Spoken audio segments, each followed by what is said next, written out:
Bom dia. Eu confesso que é uma grande responsabilidade aqui substituir o Dr. Walter Lobato, né?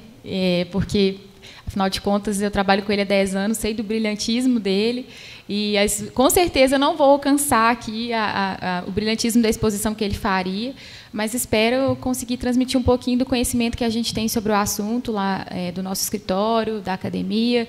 Eu cumprimento aqui os colegas de mesa, né, grandes professores. Eu me sinto até honrada demais de estar participando aqui desse evento.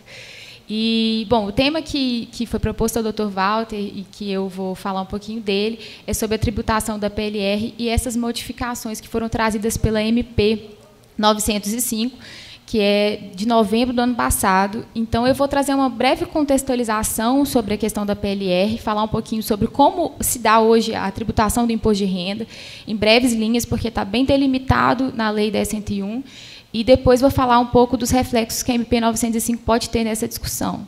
E pegando um gancho no que o professor Walter já falou, a gente tem um cenário de muita instabilidade, de insegurança jurídica com relação à PLR nos dias de hoje. O que a gente vê, como o próprio professor Walter falou, é o contribuinte tentando cercar por todos os lados como que eu faço um acordo que não seja, que eu não tenha qualquer risco de autuação, né? Nós já fomos consultados várias vezes nesse sentido, como evitar os riscos de autuação, e mesmo assim, no final, a gente chega à conclusão, mas não sabemos ainda assim se você pode ou não vir a ser autuado. Porque a principal questão é que hoje existe uma lei, ela traz a regulamentação dos critérios que devem ser observados na negociação de uma PLR sem tributação da contribuição previdenciária, mas, na prática, a Receita Federal do Brasil, os órgãos administrativos de fiscalização, acabam usando uma interpretação muito restritiva e que acaba levando, mesmo os acordos feitos de forma legal, a uma tributação, a uma possível tributação. Então, eu trouxe um slidezinho aqui, porque facilita um pouco, né, e depois eu posso disponibilizar se alguém tiver interesse.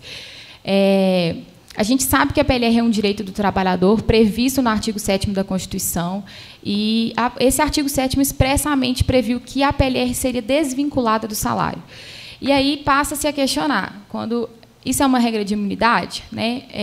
Qual seria o alcance? Eu vou falar um pouquinho disso daqui a pouco, mas indo direto para a questão do imposto de renda, quando o artigo 7º desvincula da remuneração, ele usa, então, a expressão remuneração, que é base de cálculo da folha de salário.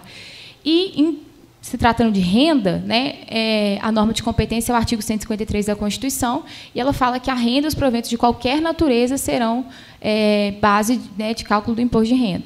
Com isso, a gente tem o CTN também, no artigo 43, que tem a previsão de incidência do imposto de renda sobre quaisquer tipos de renda, inclusive em relação à renda, né, devida em razão do trabalho.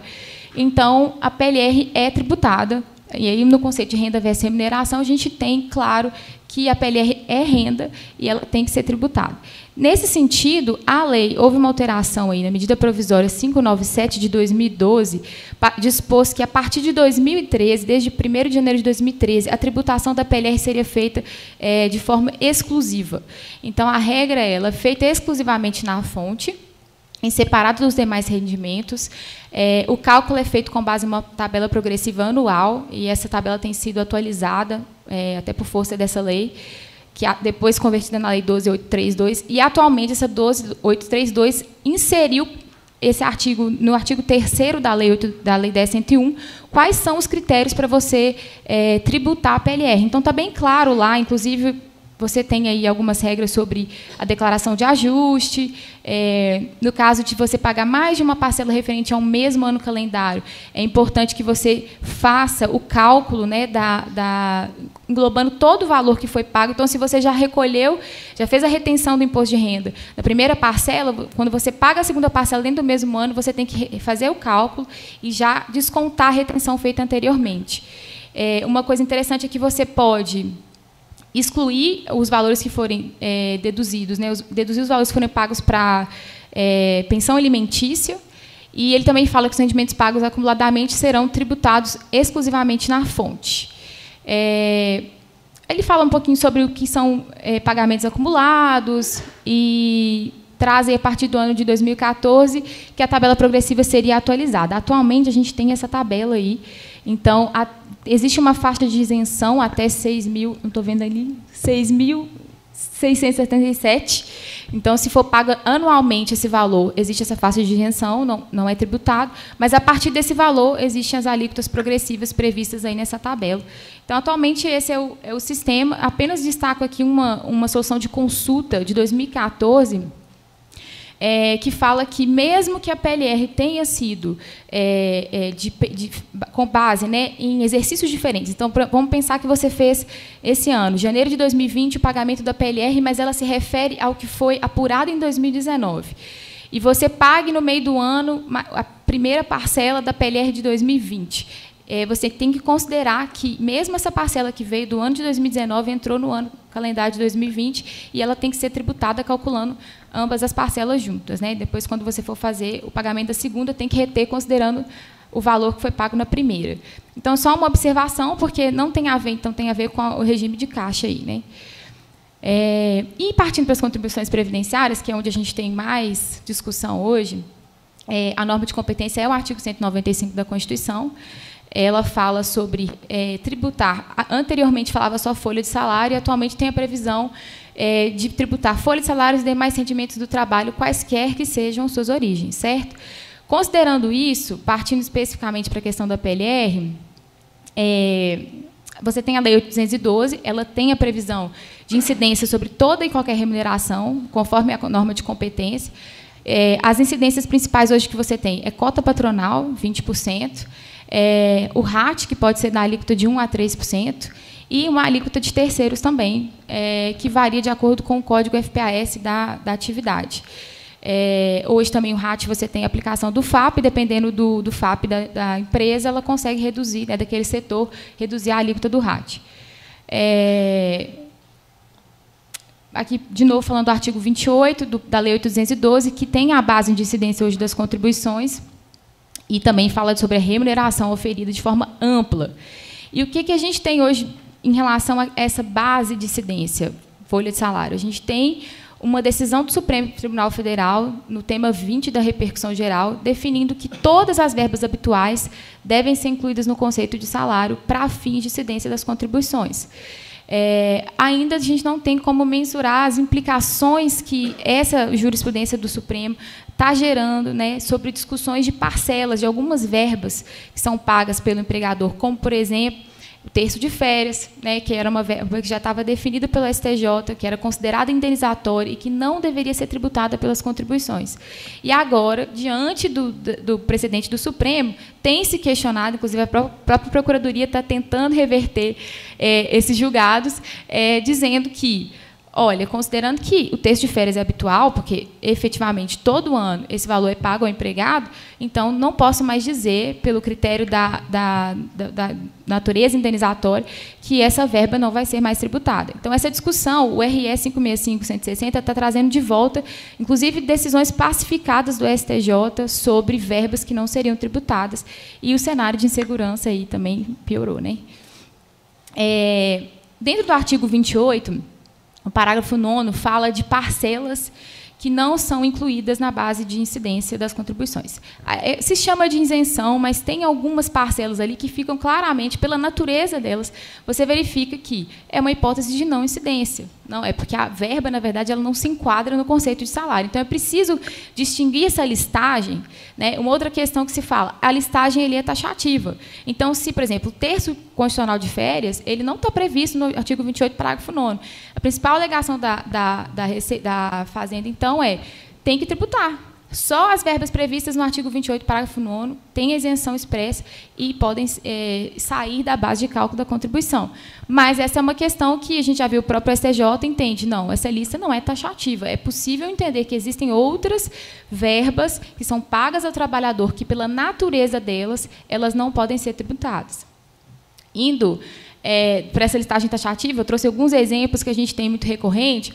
Ganhos eventuais e abonos, os prêmios, né, que foram agora incluídos pela alínea Z, na lei no artigo 28, parágrafo 9º, a PLR, o programa de previdência complementar, assistência médica. Então, tem algumas verbas lá que já estão previstas e, quanto a essas verbas, não existe muita discussão. Até, por exemplo, existe quanto à assistência médica. Anteriormente, a redação da lei falava que tinha que ser prestada para todos os empregados e dirigentes da empresa.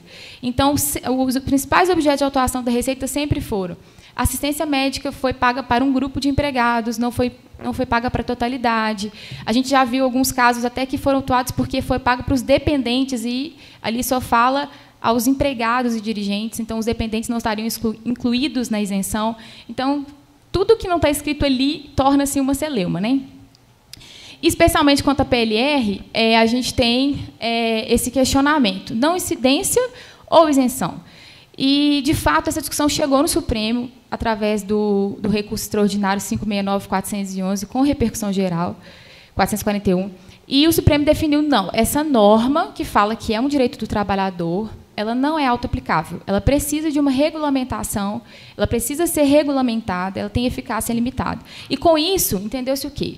Enquanto não houve uma regulamentação sobre as regras da PLR para pagamento de uma participação nos lucros e resultados, não poderia ser excluída da remuneração. E essa regulamentação veio só em 94, então ficou aí um tempinho desde a Constituição até a regulamentação pela MP 794. Essa medida provisória começou a trazer os requisitos que deveriam ser observados pelas empresas para pagamento da PLR, porque até então não se sabia. E muitas empresas colocavam nos seus acordos lá: vou prever o pagamento de X mil reais para todos os empregados adquiridos de PLR. Não tinha nenhum critério. A empresa, quando fechava o acordo, ela via qual foi ali, no ano dela, o ganho, o lucro, e ela acabava pagando conforme aquilo que ela já tinha apurado. Então, geralmente, tinha a ver com o passado. Quando ela fechava o acordo, ela via o passado e negociava ali com o sindicato o valor a ser pago.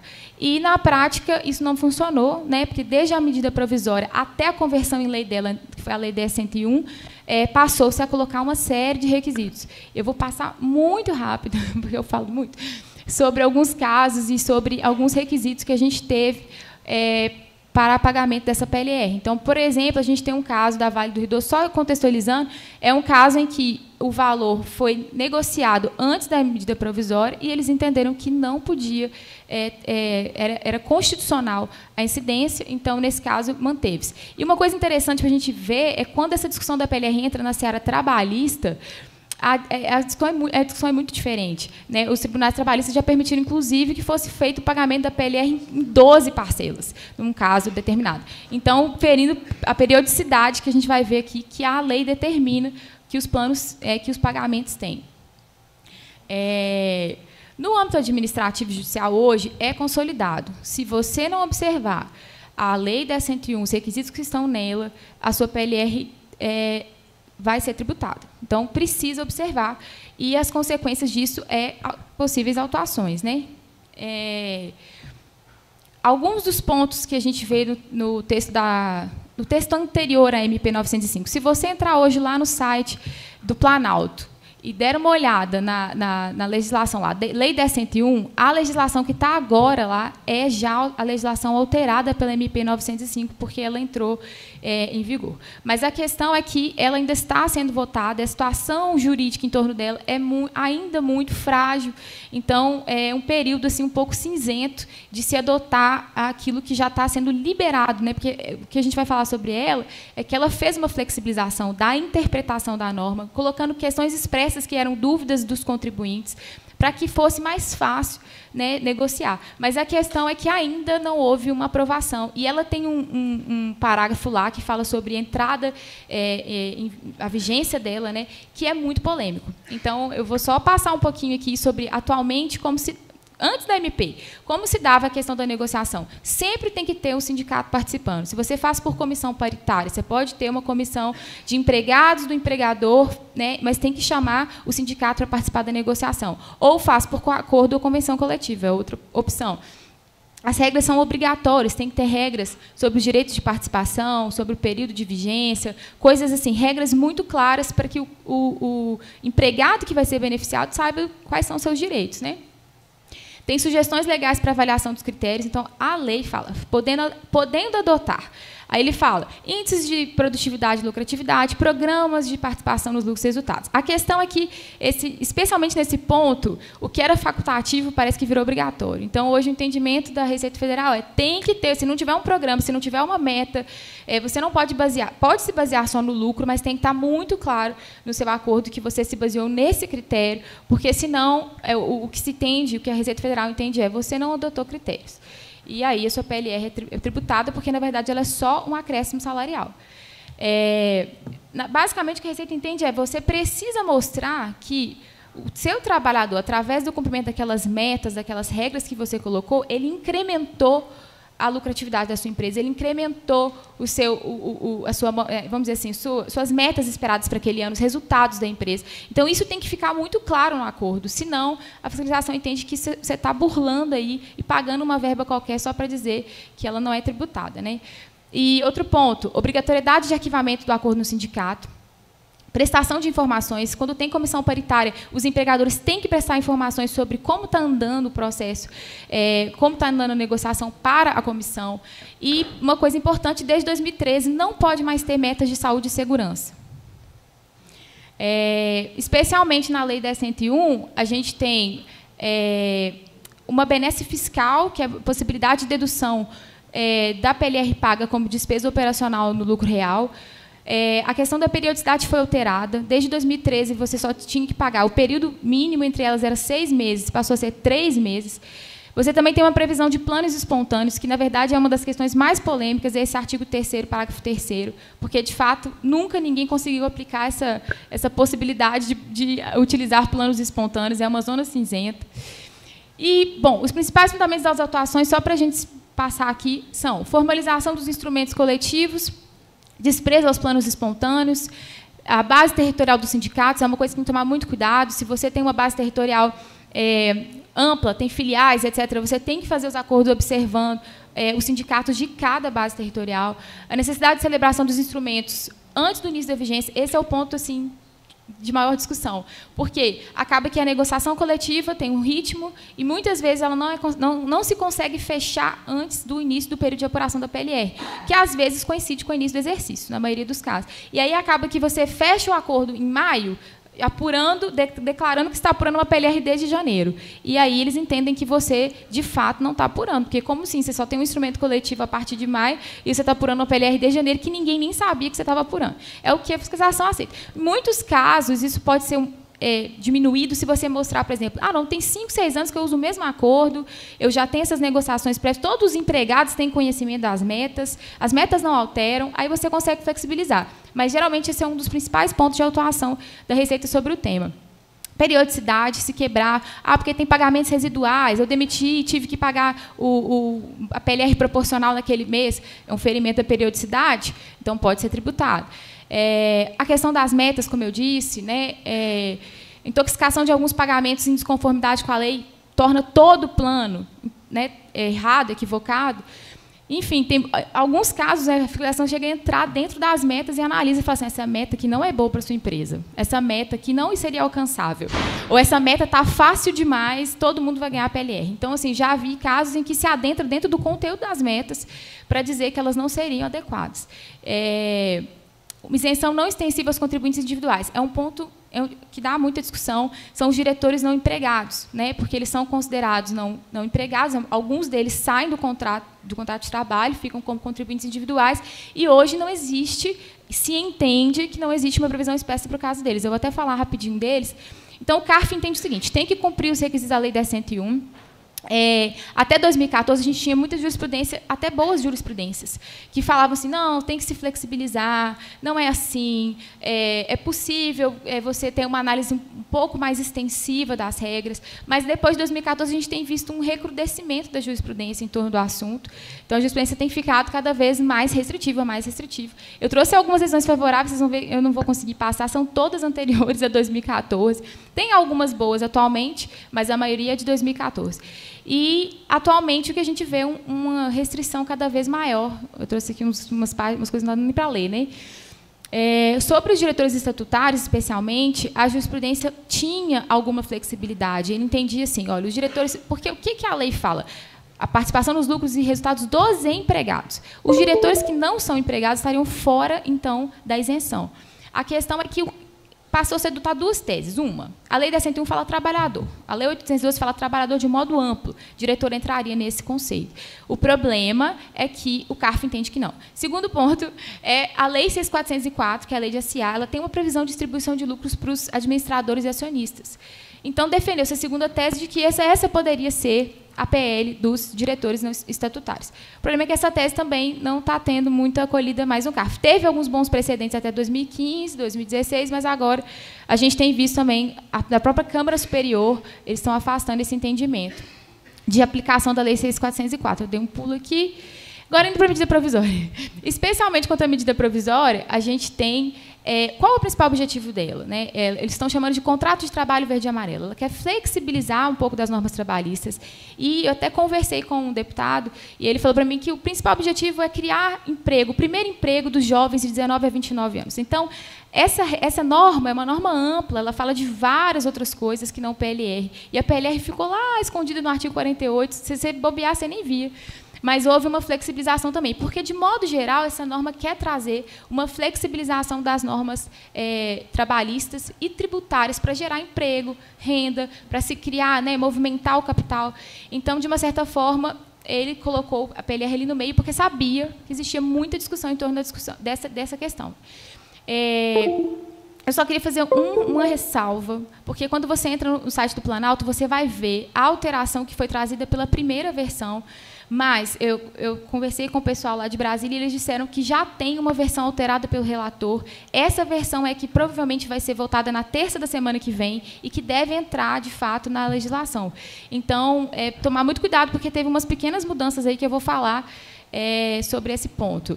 As principais benesses fiscais é o quê? Exoneração de cerca de 34% dos tributos federais, isso foi o que me foi repassado por um deputado, mas eu não fiz a conta, mas ele disse que é em torno disso, e um parcelamento do 13º salário para esses empregados. Uma das emendas que o relator fez foi a seguinte: a ideia do contrato verde e amarelo era beneficiar jovens de 19 a 29 anos, mas agora eles incluíram também pessoas a partir de 55, porque também o mercado de trabalho está desacelerado para essas pessoas, então é uma iniciativa até bacana. Não foi convertido em lei, está em votação na comissão especial para depois ir para o plenário. Semana que vem devem concluir a votação na comissão especial. As principais mudanças em relação à PLR são o seguinte: possibilidade de instituição do programa de PLR através da comissão paritária escolhida pelas partes, sem a participação do sindicato. Lá está falando assim, comissão paritária escolhida pelas partes. Tiraram com a participação do sindicato.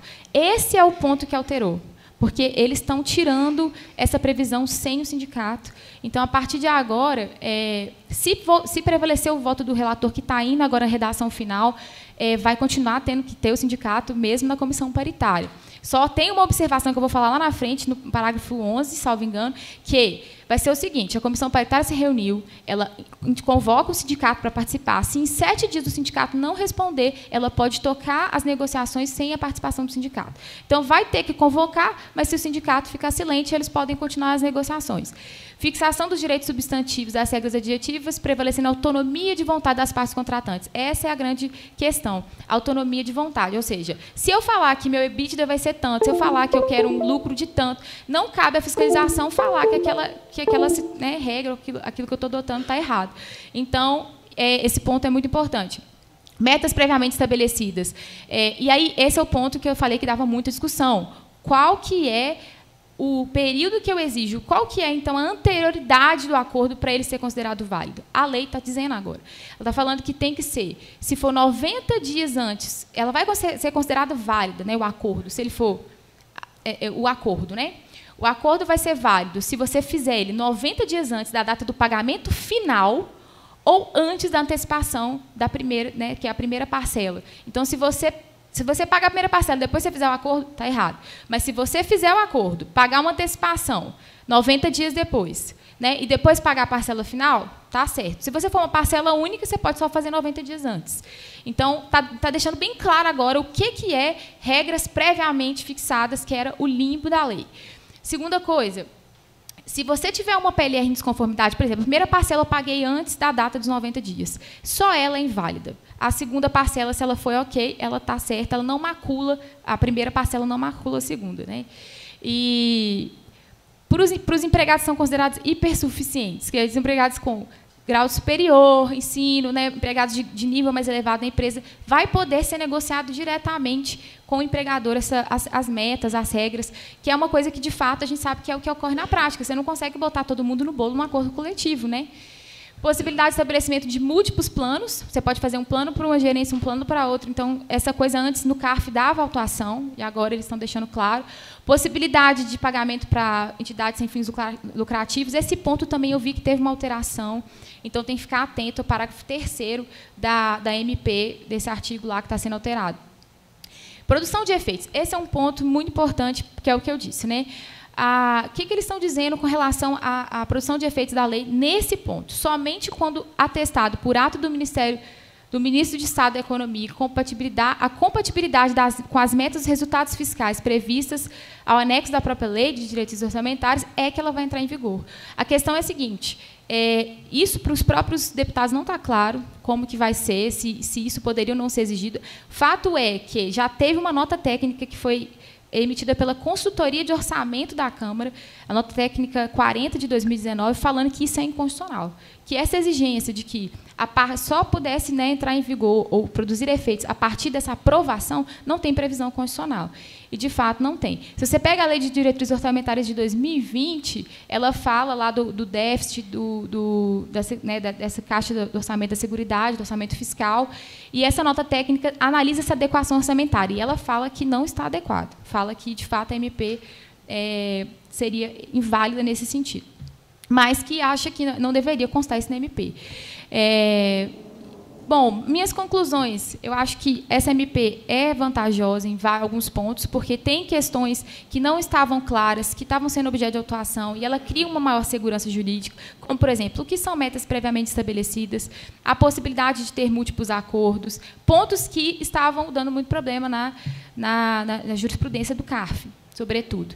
Mas ela cria também outros pontos que vão ter que vir a ser novamente discutidos, né? Eu tenho a impressão que a discussão é infinita, nunca vai acabar, porque sempre que houver uma interpretação, vai ter a interpretação da interpretação.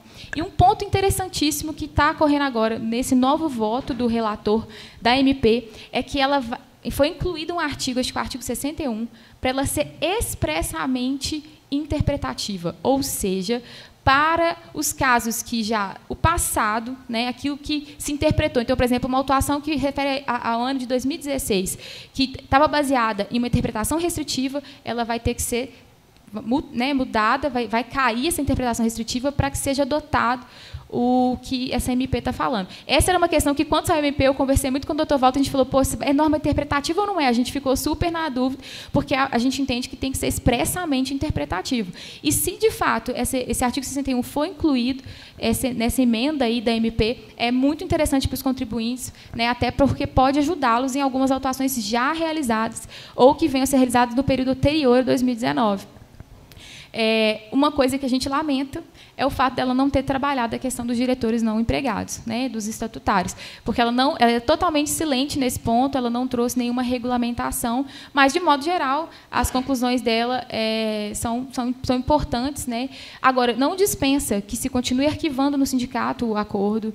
Então, assim, tem que tomar muito cuidado, porque a gente fica empolgado e pensa, agora flexibilizou. Não, lá tem que ler a redação toda nova, né, a partir da MP, e ver que certas coisas não mudaram. Tem que ter as regras fixas, tem que ter os direitos de participação, tem que ter metas, tem que ter, né, possivelmente, né, tem que ter, mas é uma coisa que eles exigem. E assim, fazer agora uma releitura, né, a partir daquilo que é a MP, se ela vingar, daquilo que ela dispõe.